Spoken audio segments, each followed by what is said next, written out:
Good afternoon everyone. हाँ भाई, first year आप लोगों के में कल जो टॉपिक स्टार्ट कराया था क्या था?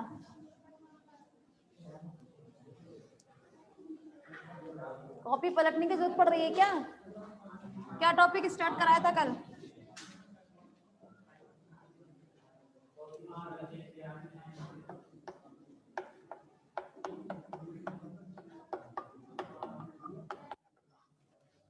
अच्छा बस,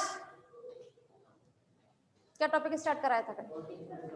प्रोटीन संश्लेषण। ठीक है, प्रोटीन संश्लेषण को पहले हमने दो स्टेप में स्टडी किया था, अनुलेखन और अनुवाद। अनुलेखन में हमने डीएनए से एमआरएनए बनाया था। ठीक है, वहीं जब हम बात करते हैं अनुवाद की, तो अनुवाद में हमने एमआरएनए से प्रोटीन को बनाना है। ठीक है, सबसे पहले हमने अनुवाद में क्या किया था, अपने एमिनो एसिड को एक्टिव किया था, है ना। और एक्टिव किसकी वजह से किया था? ऊर्जा से। ऊर्जा हमें एटीपी से मिलती है। मैम इसको प्लीज बंद कर दीजिए। ठीक, और साथ में एक एंजाइम यूज किया था हमने। ठीक है, उसके बाद हमने किसको एक्टिव किया था, किसे चार्ज किया था? अपने टीआरएनए को। ठीक, उसके बाद हमने अनुवाद को 3 स्टेप में स्टडी करना था, आरंभन, इलोंगेशन मतलब दीर्घीकरण, और आपका टर्मिनेशन मतलब समापन। ठीक है, जिसमें से हम अपना पहला स्टेप जो था आपका आरंभन कंप्लीट कर चुके थे, है ना। आज हम बात करेंगे आपके नेक्स्ट स्टेप के बारे में, that is a elongation. elongation मतलब दीर्घीकरण। नाम से ही पता चल रहा है इसमें क्या होगा, इसका elongation होगा, ये अब आकार में बढ़ेगी, दीर्घीकरण होगा वो अब। ठीक है, दीर्घीकरण का मतलब समझते हो ना, आकार में बढ़ना, बड़ा होना किसी चीज को, दीर्घ करना। ठीक है, चलिए अब सबसे पहले कल हम लोगों ने कैसे स्टार्ट किया था, आपका एमआरएनए स्ट्रैंड था। ठीक, एमआरएनए स्ट्रैंड पर क्या लगा रहता है आपके? कोडॉन्स। ठीक, कोडॉन्स की अगर हम लोग बात करते हैं तो एमआरएनए किस आपकी राइबोसोम की किस उप इकाई पर लगता है? छोटी उप इकाई पर। ठीक है, तो चलिए ये है आपकी छोटी उप इकाई, ये है आपकी बड़ी उप इकाई। ठीक है, बड़ी उप इकाई में ये आपकी बड़ी उप इकाई 3 भाग में डिवाइड होती है ना, 3 साइट बनाती है, 3 स्थल बनाती है, दैट इज अ ईपीए। ठीक है, जिसमें से कल हम लोगों ने बात की थी कि पहला टीआरएनए आपके पी साइट पर लगता है। ठीक है, क्योंकि आपका एयूजी डायरेक्ट पी साइट पर लगता है, पी स्थल पर आकर लगता है इसलिए। ठीक है, यहां तक हम लोगों ने कल बात कर ली थी। ठीक, अब क्या होता है आपका, आप लोग जानते हैं कि एमआरएनए पर तो पूरी सीरीज रहती है कोडॉन्स की, सिर्फ ऐसा तो नहीं ना एयूजी के बाद कुछ है ही नहीं, कोडॉन्स तो पूरे एक श्रृंखला में मौजूद होता है ना। तो चलिए, हो सकता है एयूजी के बाद G U U C A G U कुछ भी हो सकता है। ठीक है, तो जब हम बात करते हैं अब क्या होगा, इनिशिएशन हो चुका था, इलोंगेशन में अब आपको फिर जरूरत पड़ेगी आपके टीआरएनए की।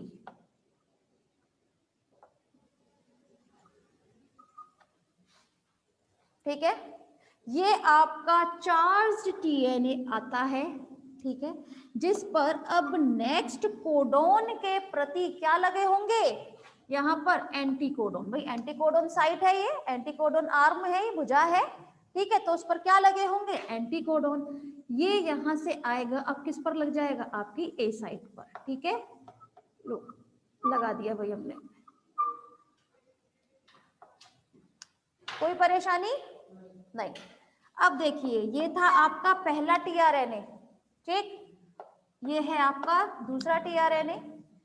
इसके बाद यहां पर सपोज करो ये आ जाता है अब कोई तीसरा टीआरएनए, क्योंकि ये तो यहाँ पर शिफ्ट हो चुका था, यहाँ पर कोई था नहीं, पर कोई तीसरा आ जाता है, क्योंकि जिसके पास सीएजी इन कोडोन्स के प्रति क्या होंगे, एंटीकोडोन्स।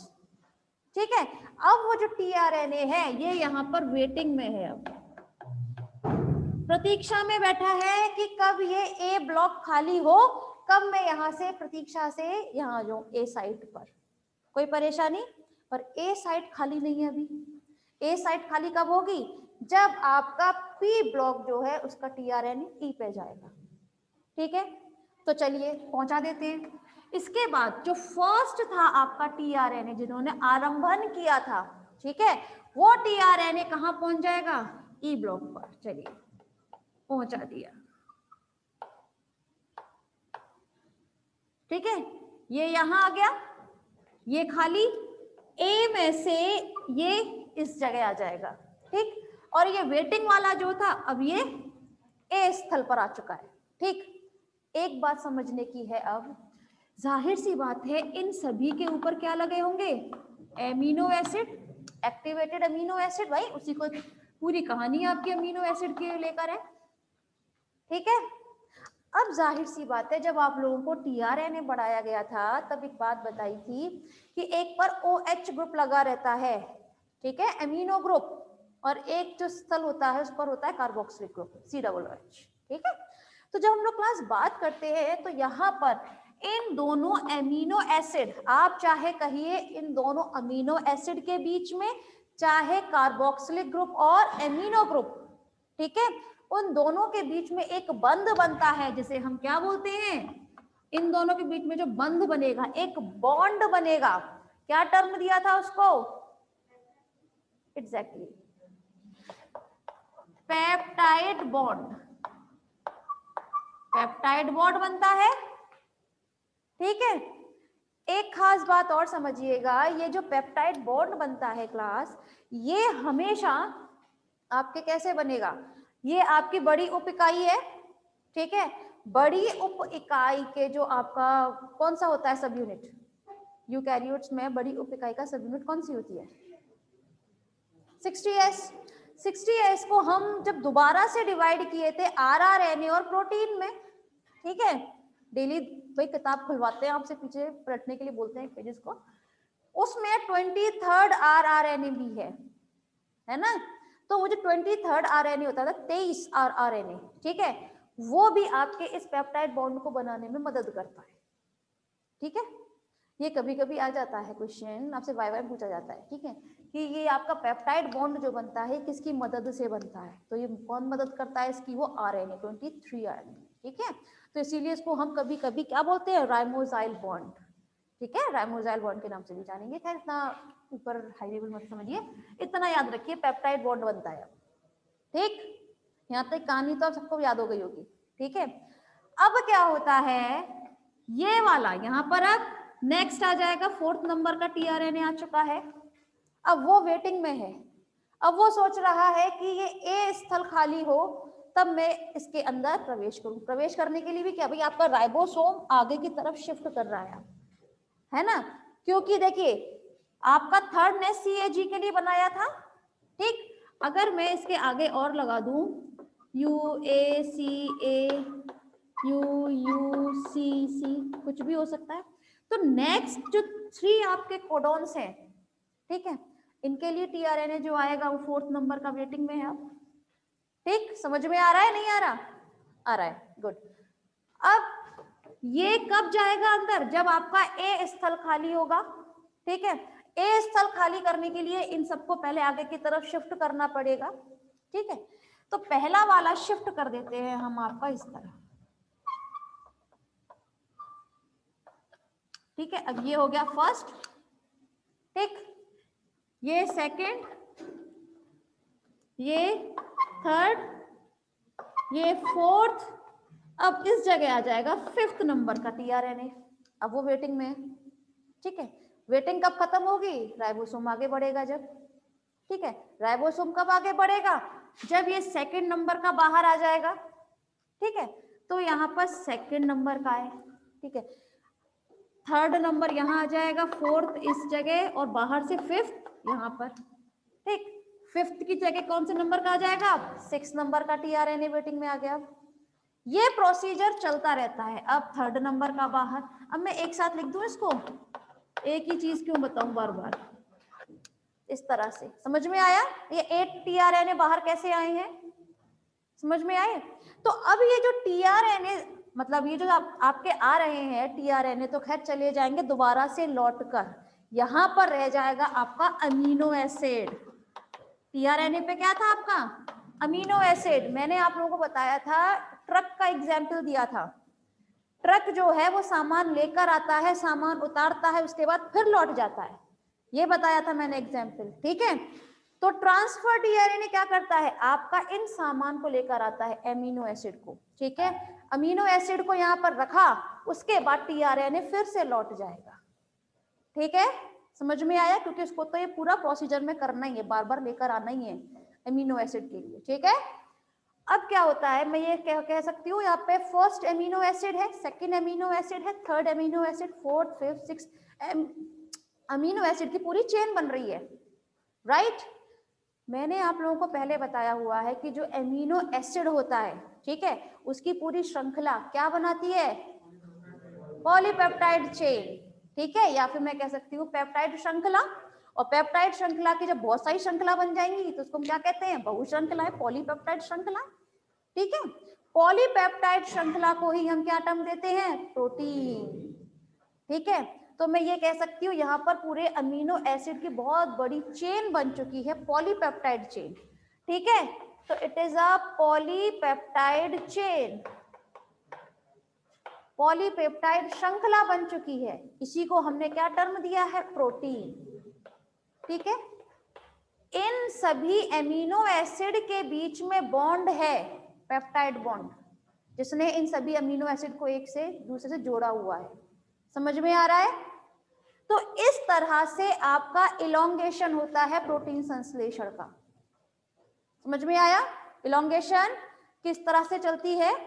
ठीक, अब आपके जो नेक्स्ट टर्म रहता है दैट इज अ टर्मिनेशन, मतलब समापन। चलिए, होप सो समझ में आ रहा होगा क्लास।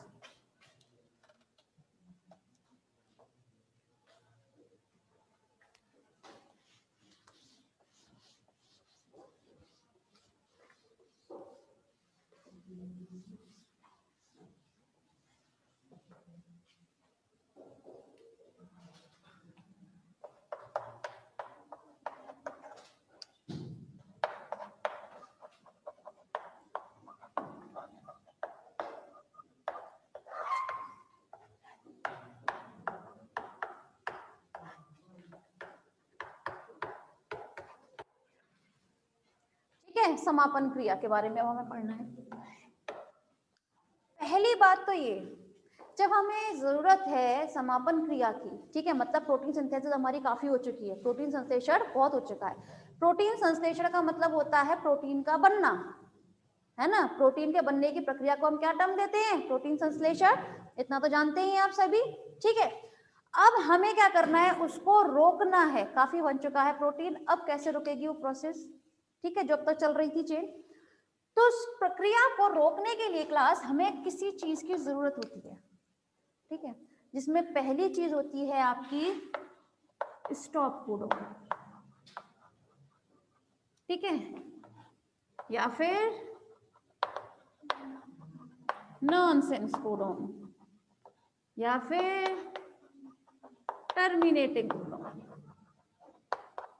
अब तक तो रट गए होंगे भाई। ठीक, कौन कौन से होते हैं? UAA, UAG, UGA, ये होते हैं आपके स्टॉप कोडोन। ठीक है, साथ में जो हमें दूसरे चीज की रिक्वायरमेंट रहती है दैट इज अ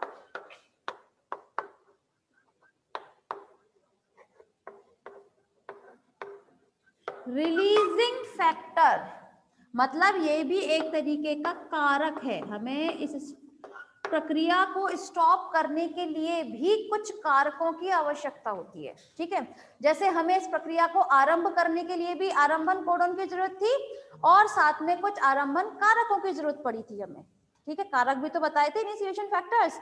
सिमिलरली, मतलब उसी तरह से आपको इस प्रोसेस को रोकने के लिए भी कुछ कारकों की आवश्यकता होती है। ठीक है, अब ये कारक कौन से होते हैं? रिलीजिंग फैक्टर बोलते हैं इंग्लिश में। सबसे पहले अगर हम बात करें आपकी प्रोकैरियोटिक की, तो प्रोकैरियोट्स में जो रिलीजन फैक्टर होते हैं, ये जो कारक हैं जो आपके इस प्रोसेस को, इस प्रक्रिया को रोकेंगे, वो होते हैं टोटल 3। ठीक, वहीं यूकैरियोटिक में वही है तो हम ही लोग यूकैरियोट्स में। यूकैरियोट्स में जो आपके रिलीजिंग फैक्टर होते हैं, जो कारक हैं जो इसको प्रक्रिया को रोकेंगे, स्टॉप करेंगे, वो होते हैं सिर्फ और सिर्फ एक। ठीक है, तो प्रोकैरियोटिक में कौन कौन से होते हैं? RF1, RF2 and RF3। Releasing factor 1, releasing factor 2, releasing factor 3। ठीक है, कोई परेशानी नहीं है, समझ में आया होगा।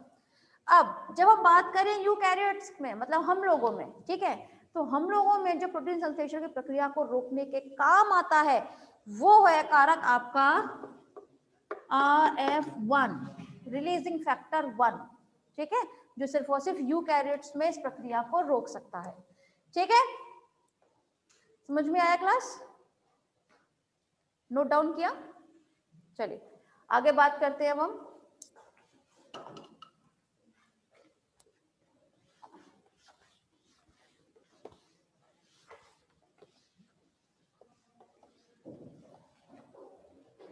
अच्छा, एक खास बात और, ये जो आपको स्टॉप कोडॉन बताए जाते हैं ना क्लास, इनके नाम याद रखिएगा आप।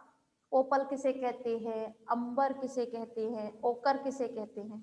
ठीक है, ये मैंने आप लोगों को लिखवाए भी हुए हैं। ठीक है, चलिए चलिए बात कर लेते हैं अब हम, क्योंकि ये आ जाता है 1 मार्क में, कभी या तो ऑप्शनल में आ जाता है, अंबर किसे कहते हैं ऑप्शन दिए होंगे आप लोगों के सामने, या ओकर किसे कहते हैं, इस टाइप से क्वेश्चंस आते हैं जनरली। ठीक है, इसीलिए बोल रहे हैं।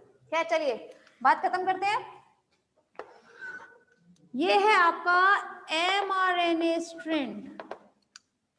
ठीक है, mRNA स्ट्रैंड पर क्या है, कोडॉन्स लगे हुए हैं, चलिए लगा दिए हमने। यहां पर ये है आपकी छोटी उप इकाई और ये है आपकी बड़ी उप इकाई। चलो, यहां पर थे आपके अमीनो एसिड,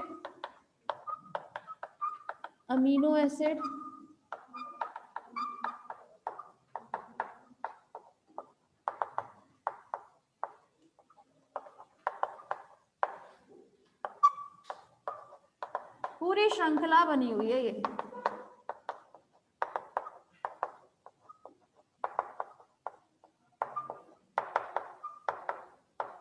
ठीक है, पूरी श्रृंखला बनी हुई है अमीनो एसिड की। वहीं ये है आपका EPA साइट, साथ में है यहाँ पर आपका tRNA।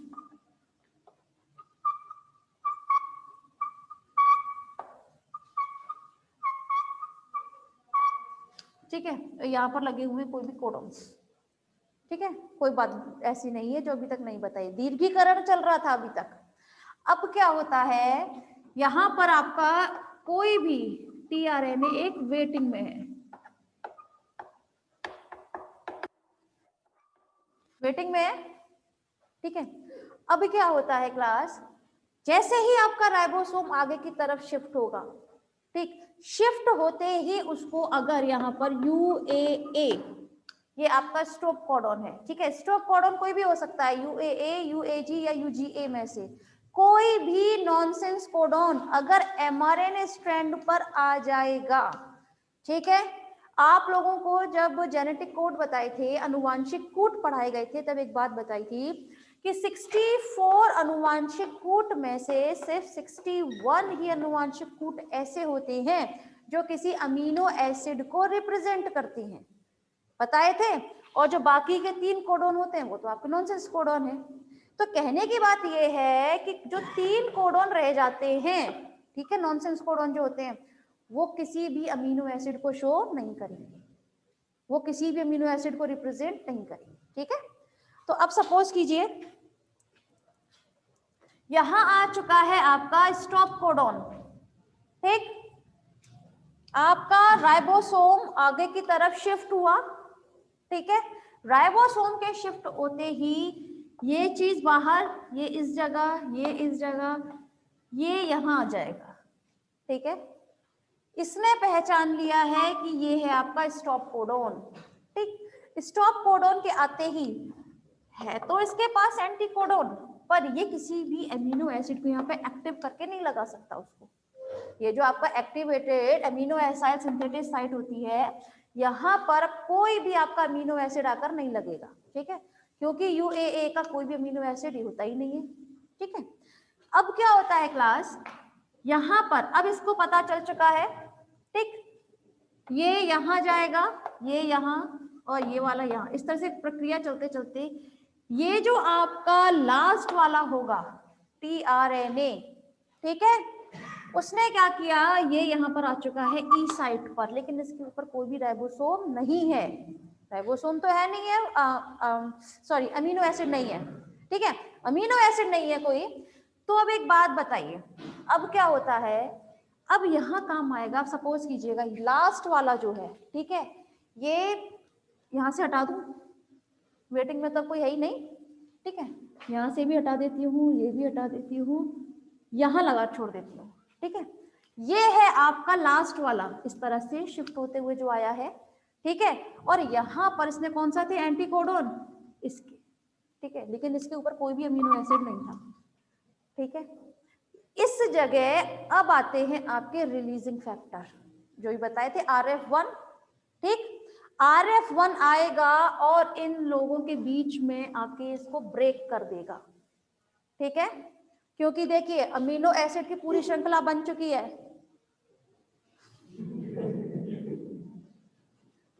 लेट इट बी, ठीक है, यहाँ पे पूरी अमीनो एसिड की श्रृंखला बन चुकी है। तो अब क्या होगा, ये रिलीजिंग फैक्टर आता है और आपके अमीनो अम्ल और आपके टीआरएनए के बीच को तोड़ देगा, ये जो यहाँ पे बंद है उसको तोड़ देगा, क्योंकि आप जानते हैं यहाँ पर जब अमीनो एसिड है ही नहीं तो इसके बीच में बॉन्ड बनेगा कहाँ, समझ में आया, ठीक है। तो उसने क्या किया, अब यहाँ पर आके इसको तोड़ दिया, ठीक है, तो ये पूरी जो श्रृंखला बनी है यही है आपकी प्रोटीन, यहाँ पर ही हो चुका है आपका प्रोटीन सिंथेसिस, प्रोटीन संश्लेषण, समझ में आया, समझ में आया, गुड। अब देखिए इसके बाद, अब सपोज कीजिए यहाँ पर एक बार कंप्लीट होता है आपका प्रोटीन संश्लेषण, ठीक है, लेकिन अगर इसको दोबारा से प्रोटीन संश्लेषण की प्रक्रिया को फिर से बनाना है, फिर से अगर उसको ये पूरी सीरीज बनाना स्टार्ट करना है, तो क्या करना पड़ेगा उसको, सेम जो पूरी साइकिल हमें जो स्टार्टिंग से की थी, पहले होगा ट्रांसक्रिप्शन मतलब अनुलेखन, जिसमें डीएनए से एमआरएनए बनेगा, उसके बाद फिर अनुवाद, अनुवाद में भी 2 स्टेप पहले में तैयारी करनी पड़ेगी, टीआरएनए और अमीनो एसिड को एक्टिव करना पड़ेगा, उसको चार्ज करना पड़ेगा, ठीक है, उसके बाद फिर इनिशिएशन मतलब आरंभन, दीर्घीकरण और समापन, पूरा पूरा प्रोसीजर फिर से फॉलो अप होता है, ठीक है, एक बार ब्रेक होने के बाद दोबारा से, समझ में आया।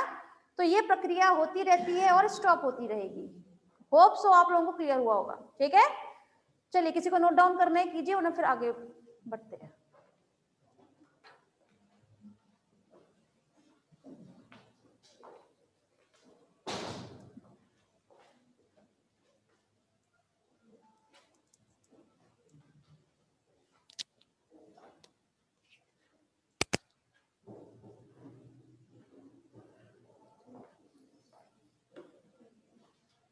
नोट डाउन किया, कीजिए इसे।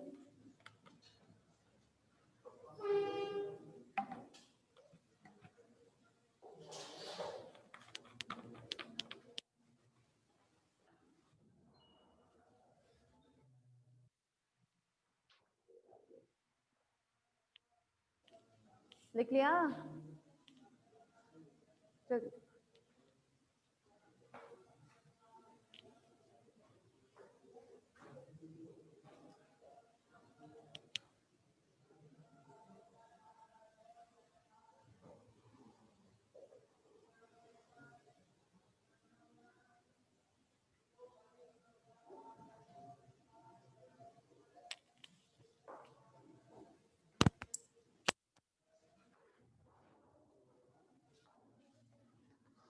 चलिए अब अपना नेक्स्ट टॉपिक स्टार्ट करते हैं क्लास हम।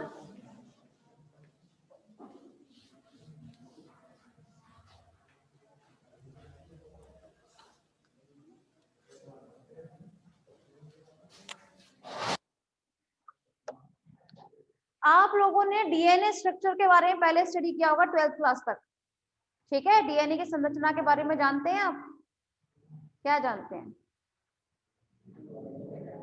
रखो अंदर, अंदर रखो अंदर। हाँ भाई, क्या जानते हैं? कुचर पुचर ना करें, मुझे बताएं। डीएनए की संरचना के बारे में। सॉरी, द्विकुंडलित होती है। अच्छा, हाँ सही बात है, डबल स्टैंडर्ड होता है डीएनए। अच्छा ठीक है, मैं अपने उसको थोड़ा शॉर्ट कर देती हूँ। इसके स्ट्रक्चर के बारे में किसने बताया था? वॉटसन एंड क्रिक ने। ठीक है, हम इसी का स्ट्रक्चर स्टडी करते हैं, ये बात आप लोगों ने 12th तक पढ़ लिया होगा। ठीक है, वो किसी दिन बाद में बताएंगे। तो जब लोग क्लास हमें बात करना हो डीएनए की संरचना के बारे में, ठीक है, तो उन्होंने दो बात बताई थी। एक तो उसके मॉडल के बारे में कि वो डबल हेलिकल होता है, वो लेफ्ट हैंड साइड में इस तरह से रोटेट अवस्था में रहेगा, और साथ में उन्होंने एक बात और बताई थी कि डीएनए जो होता है वो हमेशा अर्ध संरक्षी प्रकृति का होता है। कैसा होता है? अर्ध संरक्षी प्रकृति, मतलब सेमी कंजर्वेटिव नेचर का होता है। ठीक है, अब क्वेश्चन आता है अर्ध संरक्षी क्या होता है? ठीक, अर्ध संरक्षी मतलब है, देखिए आप सबके फिलहाल दादाजी होंगे, ठीक है, दादाजी के भी फादर जो अब तक नहीं है, ठीक है, लेकिन कभी तो होंगे वो। ठीक, तो हम उन्हीं को लेके चलते हैं, आपके पर दादाजी। चलिए हिंदी में ही लिख देते हैं पर दादाजी। ठीक, पर दादाजी के बाद आएंगे आपके दादाजी, उसके बाद आपके पिताजी, आफ्टर दैट आप। ठीक है, अब देखिए, सपोज कीजिए जब आपके पर दादाजी थे, ठीक है, उस वक्त उनमें 100% डीएनए हम मान के चल रहे हैं। हमें ये पता लगाना है कि आपके अंदर जो डीएनए है ना, उसमें कुछ ना कुछ परसेंट आपके दादाजी का भी होगा। इसीलिए अगर आप अभी भी चाहें तो डीएनए टेस्ट कराते हैं ना अपना, तो आप लोगों का मैच कर जाएगा, क्योंकि आपके अंदर अभी भी आपके दादाजी का क्या होगा? डीएनए मौजूद, कुछ ना कुछ परसेंटेज तो ऑब्वियसली सी बात है होगा ही होगा। ठीक है, तो अगर आपके पर दादाजी के पर दादाजी आ जाएंगे ना, तो उनका भी डीएनए आपसे मैच कर जाएगा। ठीक है, लेकिन कुछ जनरेशन तक ही करेगा। ठीक है, तो चलिए बात कर लेते हैं हम। तो उन्होंने सिर्फ ये बात कही थी, किसने? वॉटसन और क्रिक ने, कि देखिए इसका स्ट्रक्चर ऐसा होता है, और ये जो डीएनए होता है हर किसी में, वो हमेशा कैसा होता है? अर्ध संरक्षी प्रकृति का होता है। ठीक है, उन्होंने लेकिन इस बात को प्रूव नहीं किया था। ठीक है, उन्होंने जो इस भी बात कही थी, ये कही गई थी सन 1953 में। ठीक है, लेकिन उन्होंने इस बात को प्रूव नहीं किया था। ठीक, प्रूव किसी और ने किया था, जो भी बात करेंगे। पहले आपके इस पॉइंट को थोड़ा समझिएगा, क्या मैंने ये सब चीजें क्यों लिखी हैं। दादाजी का 100% था। अब जब पर दादाजी से आपके दादाजी की बारी आती है, ठीक है, तब आपके दादाजी में आपके पर दादाजी का सिर्फ 50% ही पहुंचेगा। ठीक है, बाकी 50% उनके भी दादाजी चले आ रहे हैं ना, उनका डीएनए उनके अंदर होगा। ठीक है, कोई परेशानी नहीं। उसके बाद आपके पिताजी आते हैं। आपके पिताजी के अंदर उनके दादाजी का, ठीक है, सिर्फ और सिर्फ 25% पहुंचेगा। आपके अंदर होगा सिर्फ और सिर्फ 12.5%। ठीक है, तो कहने की बात यह है कि हर एक जनरेशन के बाद में, हर एक पीढ़ी के बाद में जो डीएनए होता है, जो आपके आनुवांशिक सूचनाओं को एक पीढ़ी से दूसरी पीढ़ी में ट्रांसफर करता है, वो हमेशा एक जनरेशन के बाद आधा रह जाता है। ठीक है, सिर्फ आधा ही संरक्षित हो पाता है। संरक्षित मतलब समझते हो ना, सिक्योर हो पाना। ठीक है, बाकी आप लोगों में आधा नहीं होता। सिर्फ और सिर्फ कितना डीएनए सिक्योर हो पाता है आपका? 50%। ठीक है, इसी चीज को हम बोलते हैं अर्ध संरक्षी, सेमी कंजर्वेटिव। ठीक है, अर्ध माने आधा, संरक्षी मतलब उसको सिक्योर करना, उसको बचाना। ठीक है, सिर्फ आधा ही संरक्षित होता है हम लोगों में। समझ में आया अर्ध संरक्षी का मतलब क्या होता है? सभी को समझ में आया? चलिए अब हम अपने टॉपिक पर आते हैं। कि ये बात कही तो थी वॉटसन व क्रिक ने, लेकिन सिर्फ उन्होंने कहकर छोड़ दी थी। उन्होंने इस चीज को प्रूव नहीं किया था, सिद्ध नहीं किया था कि डीएनए सिर्फ अर्धसंरक्षी प्रकृति का होता है। इस चीज को जो प्रूव किया था वो दो साइंटिस्ट थे जिनका नाम था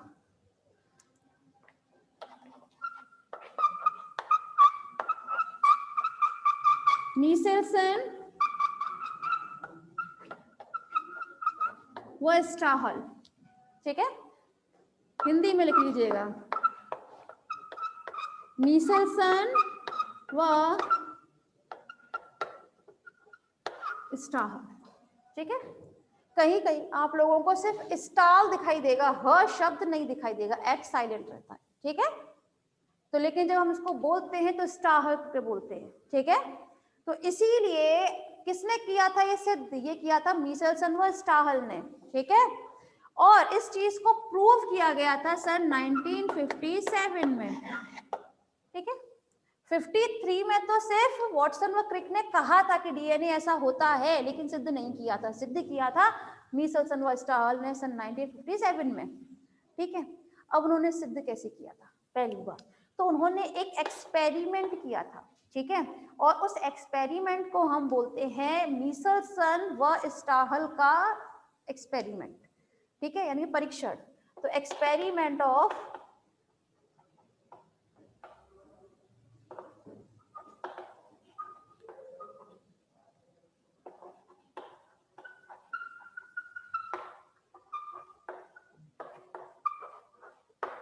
ठीक है, एक्सपेरिमेंट ऑफ मीसेल्सन एंड स्टाहल, हम इस नाम से जानते हैं। आपके जो क्वेश्चन पेपर में आएगा वो इस नाम से आएगा। ठीक है, आता है कभी कभी और आता है, इंपॉर्टेंट है इसलिए बताया जा रहा है। ठीक है, तो अब सबसे पहले बात होनी चाहिए कि उन्होंने सिद्ध किस पर किया था, एक्सपेरिमेंट जो किया था किया किस पर था। तो उन्होंने अपना ये जो एक्सपेरिमेंट था, परीक्षण था, वो उन्होंने किया था ई कोलाई के ऊपर। ठीक है, ई कोलाई क्या होता है? हाँ, क्या है ये? मानव के आत्मा में क्या पाया जाता है? ई कोलाई जो है बैक्टीरिया है क्या ये, या विषाणु है? मतलब यार कुछ भी बोल देते हो। क्या है? बैक्टीरियोफेज है, बैक्टीरिया है, विषाणु है, परजीवी है, हेलमिंथीज है, प्लेटीहेलमिंथीज है, क्या है ये? बैक्टीरियोफेज है। बैक्टीरियोफेज क्या होता है? बैक्टीरियोफेज जीवाणु नहीं होता क्लास। नहीं, जीवाणु भोजी तो उसका हिंदी रूपांतरण है बैक्टीरियोफेज का। अच्छा, मेरे अच्छा सवाल याद आ गया है। क्या होता है ये बैक्टीरियोफेज? जीवाणु होता है, विषाणु होता है, दोनों होता है। दोनों के बीच कड़ी भी नहीं होता। बैक्टीरियोफेज कहें चाहे जीवाणु भोजी कहें क्लास, ये पूछा जाता है। ठीक है, आप लोगों के में बकायदा क्वेश्चन आता है फर्स्ट ईयर में, या फिर बार बार पूछ लिया जाता है। बैक्टीरियोफेज आप चाहे कहीं लिख लीजिए या फिर टिप पे याद कर लो, गांठ बांध लो, ये विषाणु होता है। ठीक है, ये एक ऐसा विषाणु है जो बैक्टीरिया को, किसी जीवाणु को संक्रमित करता है। ठीक है, तो ऐसा विषाणु जो बैक्टीरिया को संक्रमित करता हो उसको जीवाणु भोजी कहते हैं। इसीलिए उसको हम जीवाणु भोजी नाम देते हैं। क्यों? क्योंकि ये जीवाणु का भक्षण करता है। ठीक है, लेकिन एक्चुअली भक्षण नहीं करता है, वो उसको संक्रमित करता है। ठीक है, समझ में आया? तो जीवाणु भोजी जो होता है विषाणु है। ठीक है, ये तो चलो हो गया क्वेश्चन कंप्लीट। मेरा सवाल अभी भी यहीं के यही है। क्या? E coli. चलो अच्छी बात। और कोई?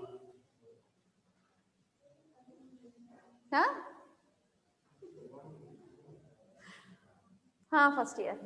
ई कोलाई जो होता है वो जीवाणु होता है।